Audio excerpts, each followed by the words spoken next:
Selamat pagi Bu Rita. Jadi, apa yang kamu pelajari atau maknai dalam pembelajaran unit kedua ini?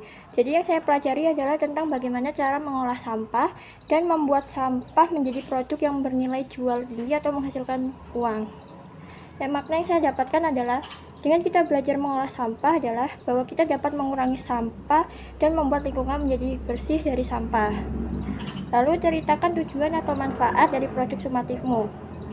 Nah, di dalam produk sumatif, kelompok saya membuat gantungan kunci, bunga, dan lukisan di kaset CD.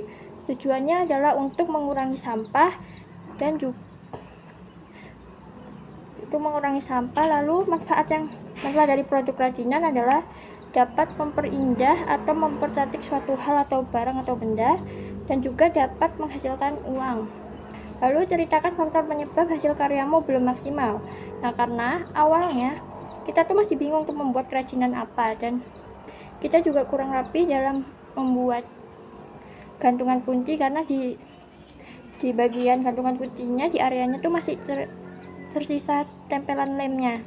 Lalu berikan solusi agar di kemudian hari kamu bisa menghasilkan karya yang lebih maksimal, yaitu lebih teliti dan rapi lagi dalam membuat kerajinan atau produk dan memikirkan apa saja yang akan dibuat dari awal dan lebih banyak mencari referensi atau ide untuk membuat suatu produk. Lalu ceritakan bagaimana cara yang bisa kamu lakukan secara nyata agar keluarga dan tetanggamu dapat menerapkan pengolahan sampah seperti yang kamu lakukan. Caranya dengan cara kita membuat video edukasi tentang betapa bahayanya sih sampah bagi lingkungan dan pentingnya sampah jika kita daur ulang yang dapat bernilai jual atau menghasilkan. Dan juga awalnya tuh kita harus mulai dengan cara menyortir sampah atau mengumpulkan sampah itu berdasarkan jenisnya. Nah, kemudian kita akan mengolahnya dan membuatnya menjadi barang yang bermanfaat. Nah, kemudian dari hasil yang sudah kita buat, kita dapat mengunggahnya di media sosial atau sosmed.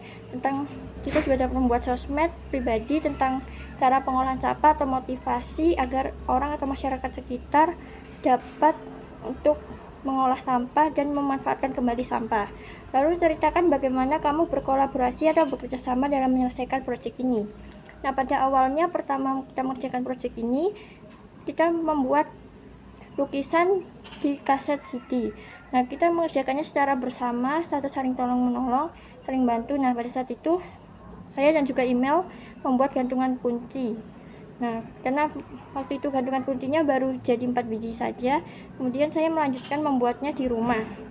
Nah, jika sudah selesai, saya bawa lagi ke sekolah dan kemudian akan di packaging oleh Olin.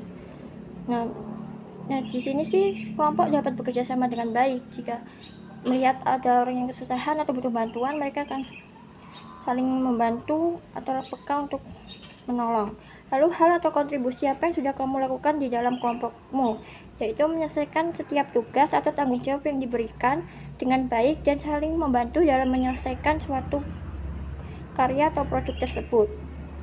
Ceritakan hal-hal yang kamu rasakan saat menyelesaikan proyek pengolahan sampah ini. Hal yang saya rasakan adalah senang karena akhirnya setelah kita membuat proyek itu dari beberapa minggu, akhirnya proyek tersebut dapat selesai dan proyek tersebut menurut saya cukup memuaskan. Lalu masukan atau evaluasi yang dapat meningkatkan proses pembelajaran, yaitu pada awalnya kita harusnya melakukan pembagian tugas terlebih dahulu agar tidak ada yang bingung untuk melakukan atau mengerjakan apa. Lalu kita harus memikirkan terlebih dahulu karya apa saja yang akan kita buat. Lalu saling tolong-menolong di dalam kelompok dalam mengerjakan karya atau produk dan meningkatkan keterampilan dalam membuat suatu produk atau karya. Nah, sekian presentasi dari saya. Terima kasih.